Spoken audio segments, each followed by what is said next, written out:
Question number 22 का ये last question है, क्वेश्चन नंबर 4। वैसे तो एग्ज़ाम में जब दिया था तो बोला था कि इन्हीं 5 भागों को हल करना है। तो आप एग्ज़ाम में इंस्ट्रक्शन ज़रूर पढ़ लें कि कितने क्वेश्चन करना है, ये नहीं कि पूरे क्वेश्चन करने लग जाएं। तो मैं यहाँ पे तो सारा सॉल्व कराऊंगा। कोई 5 सॉल्व किया होगा, दूसरा बच्चा दूसरा 5 क्वेश्चन सॉल्व किया होगा। तो यहाँ पे जो च है कह रहा है एक पासे को एक बार फेंका जाता है, निम्नलिखित को प्राप्त करने की प्रायिकता ज्ञात कीजिए। पहला एक अभाज्य संख्या और दूसरा है 2 और 6 के बीच स्थित कोई संख्या। तो ये बहुत छोटा सा क्वेश्चन है, लेकिन देखिए 4 नंबर में प्रायिकता का ये क्वेश्चन है। तो चलिए इसका सॉल्यूशन देखते हैं। इस क्वेश्चन में एक पासे के फेंके जाने की बात कर रही थी। तो यहाँ पे कंडीशन वहीं से शुरू करेंगे इसको हल करना। पासे को एक बार फेंका जाता है, तो जब किसी पासे को एक बार फेंका जाता है तो उसका सैंपल स्पेस क्या होगा? एस से प्रतिदर्श समष्टि बोलते हैं हिंदी में, तो एस से रिप्रेजेंट करते हैं। ये होगा 1 2 3 4 5 6। पासा अगर फेंकते हैं तो उस पर 1 2 3 4 5 6 होता है, तो वही तो आ सकता है, या तो 1 या तो 2 या तो 3।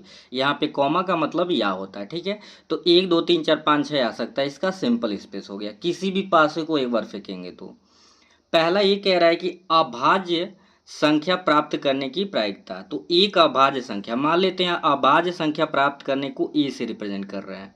अगर आप ए नहीं मानते तो यहाँ पे पी ए जो लिख रहे हैं, यानी कि तब यहाँ पे लिख दे एक अभाज्य संख्या, पी ब्रैकेट में लिखते एक अभाज्य संख्या, यानी अभाज्य संख्या प्राप्त करने की प्रायिकता।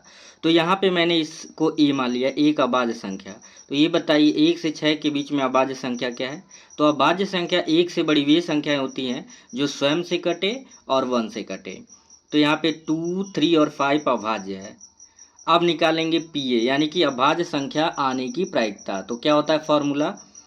नीचे होता है कुल संभव परिणामों की कुल संख्या और ऊपर क्या होता है? अनुकूल परिणामों की संख्या। तो अनुकूल कितने परिणाम है? 3, 1 2 3, यानी 2 3 5। ये नहीं रखना होता है, कितने आ सकते हैं? 2 आ सकता है, 3 आ सकता है या 5, यानी कि 3 कंडीशन।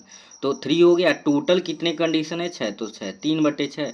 तो इसका प्रायिकता कितना हो गया? 1/2, यानी अभाज्य संख्या प्राप्त करने का, ठीक है।